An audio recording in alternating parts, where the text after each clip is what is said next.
Эгерде сиз жаңырды сүйсөңүз, дароо тынчтыкты кааласаңыз, анда Вьетнамга барыңыз. Эгерде сиз чындап пляжды, мындай деңизди каалай турган болсоңуз, Таиланд сиз үчүн жакшы вариант.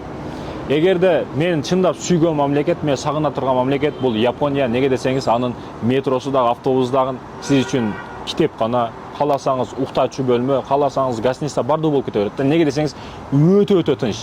Эгерде сиз тынч шаарды кааласаңыз, анда сиз үчүн Япония. Тазалыкта дагы өтө күчтүү Япония.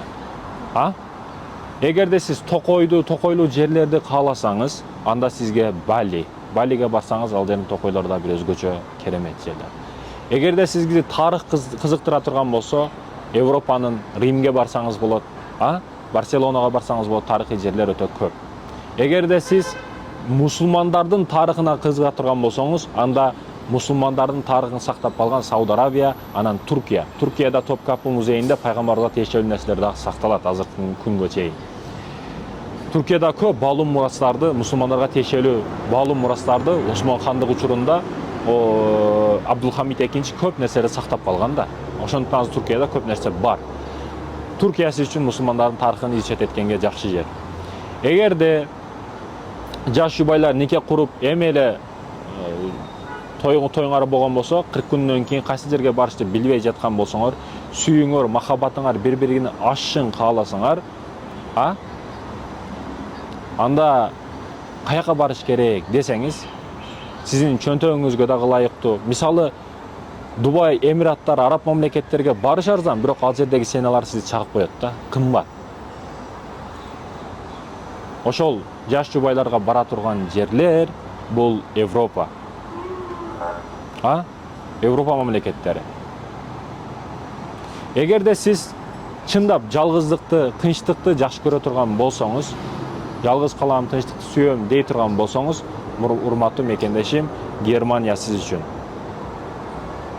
Чындыгында. Эгерде сиз балам патриот болсун, келечеги кең өлкө болушуна, Кыргызстандын чоң өлкө болушуна салым кошсун, чындап балам патриот болсун, мекенди сүйсүн десеңиз, өзүңүз дагы кадам кое элек Кыргызстандын бардык областтарын кыдыртып чыгыңыз.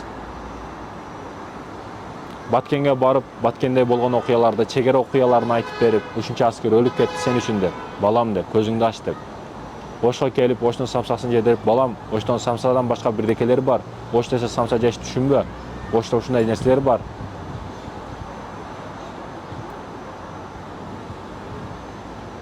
Бул жака Таласка алып келип, Таласы менен элдери менен тааныштырып, Талас бул жака көлгө алып барып, инвесторлорду тартыш керек, бул жакты өнүктүрүш керек деп, балаңызга ар бир нерседен сабак берсеңиз, бул балаңыз мекенди сүйгөн патриот болуп чоңоет. Сиз дүйнө жүзүн кыдырышка акчаңыз, алыңыз жетпеши мүмкүн, бирок Кыргызстанды кыдырышка 100% сиздин күчүңүз, убактыңыз жетет да. Кыдырып чыгыңыз. Кыргызстандын өзү өтө күчтүү жерлер.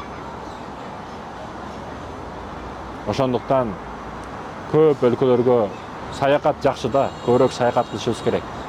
Мекенибизден сыртка чыгып, башка өлкөлөр кандай өнүгүп атат, кандай аракет кылып атат, эмне жеп атат, эмне ичип атат, бүт байкашыбыз керек, карашыбыз керек.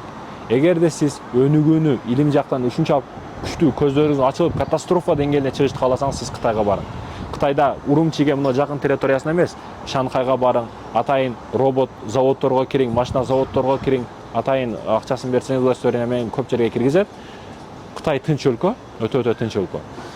Ар бир нерсеге кирсеңиз, ал жерде сиздин көздөрүңүз ачылып кетет.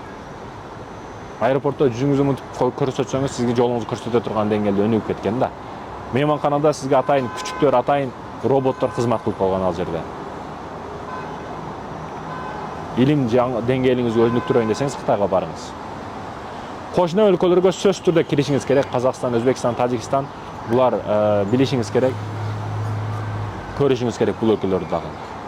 Себеби бул жаныңызды да, кошунаң чегараңды жап дейт го. Неге десе, тоого кирип кетиши мүмкүн, күчүгү кирип кетиши мүмкүн, күчүгү бирдекени жеп кетиши мүмкүн, тоого бир нерсени чогуп кетиши мүмкүн. Ошондуктан да анын дилин бир, жанын бир, жаныбарларын бир деп коет го. Ошондой маани